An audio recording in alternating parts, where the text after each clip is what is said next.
Writers use perfect tense to show time relationships in their writing. Let's practice revising sentences to include perfect tense verbs. Make sure you have your Learn Zillion practice sheet out in front of you because you'll need it throughout this lesson. When we talk about verb tenses, we often think about the simple tenses of past, present, and future, but there are other verb tenses as well. In this lesson, we're going to be working with the perfect tenses. We use perfect tense to show when one action takes place compared to another action. When one action is finished, we say that it is completed or perfected, hence the name perfect tense. It's helpful to use a timeline to help us think about the perfect tenses. The past perfect tense is used to show an action in the past that occurred before another action. For example, the squirrels had eaten all of the birdseed before the woman noticed. Take a look at my timeline to help us visualize this. The action of the squirrels eating the birdseed happens before the action of the woman noticing, and both of those actions happen in the past. We use the present perfect tense to show an action that began at some point in the past and either just finished, as in it finishes in the present or right now, or is still happening. In this example, the maid has swept all the floors. The maid began sweeping in the past and finishes sweeping in the present. Notice how this is shown on the timeline. In the example, I have lived in Atlanta for 3 years. I began living in Atlanta at some point in the past and continue to live in Atlanta, as you can see on my timeline again. The future perfect tense shows an action that will be finished at some point in the future before another action. For example, the babysitter will have fed the kids by the time their mother returns. You can see the relationship between these events on our timeline. The reason writers use perfect tense is to make the writing more specific. It's a way to explain to your reader exactly when an action has or will have taken place. So let's take a second to review how to form the perfect tense. Perfect tense is formed by using the correct simple tense of the word have followed by the past participle of a verb. A participle is a special form of a verb. The most common ending for past participles is ed. Other common endings you might see are en, as in eaten, d as in saved, t as in dealt, n as in seen, or ne as in gone. There are also a few irregular verbs that don't follow any of these patterns. To form the past perfect tense, we use the past tense of have, which is of course had, plus the past participle, as you can see in our example, had eaten. In present tense, we use either have or has, as in our examples, and in the future tense, we use will have. Let's practice recognizing the perfect tense. Using the chart to help you, put a check mark next to each sentence on this list that uses the perfect tense. Press pause while you work, and press play when you're ready to check your answer. You should have checked sentences A, C, and D. Each of these sentences uses a form of the word have, followed by the past participle of a verb. These sentences also indicate an action that occurs in relation to another action. Sentence B is not written in the perfect tense because it is simply stating an action that happened once, not in relation to any other actions. Also, it does not have the word have plus a past participle.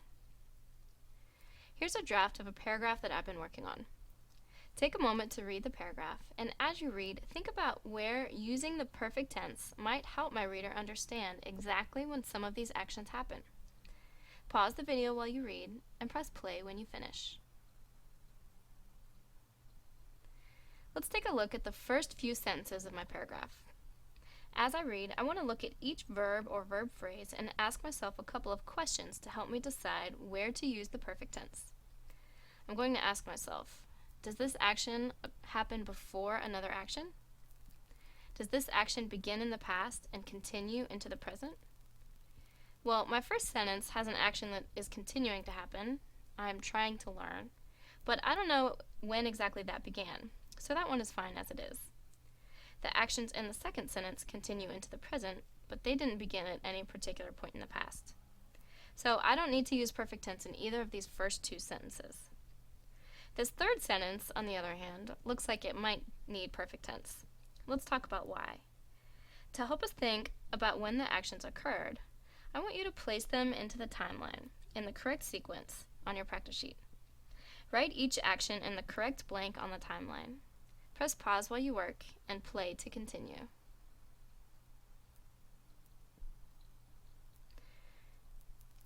You should have placed starting a budget in the past and keeping a budget in the present.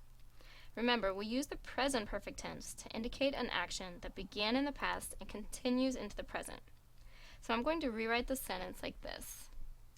I have kept a budget for 6 months now. It's actually pretty easy.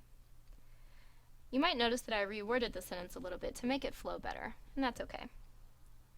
Let's try it again with the next few sentences. Again, I want to ask myself about the sequence of the actions here. In this last sentence, I notice an action that began in the past and is just finished. That means that, again, I want to use the present perfect tense. Try rewriting the sentence using the present perfect tense. Remember to use the word have plus the past participle of the verb. Press pause while you work and play when you're ready to check your answer. You should have written, I have earned most of my money from babysitting and doing chores around this house. We have the present tense of the word have followed by the past participle, earned. Okay, we have 2 sentences left. Keeping in mind our timeline and our thought process, what other opportunities do you notice for using the perfect tense? Underline the verbs or verb phrases that need to be changed into the perfect tense. Press pause while you work and press play when you finish. You should have underlined the verbs saved and will save. This first saved should be written in the past perfect tense because the action of saving $200 occurred before the action of buying the headphones, as you can see in our timeline. So I would revise this part of the sentence like this.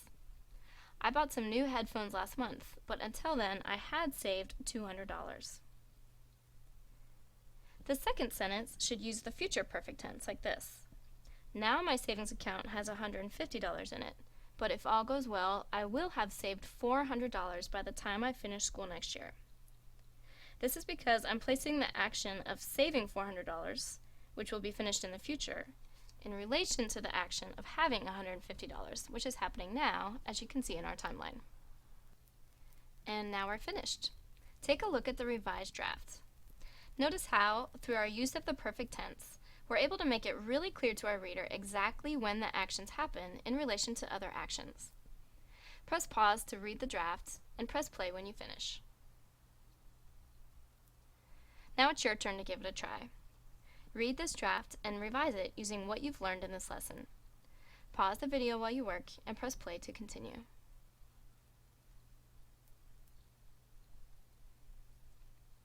Now edit your own writing by using the perfect tense to show when one action occurred in relation to another.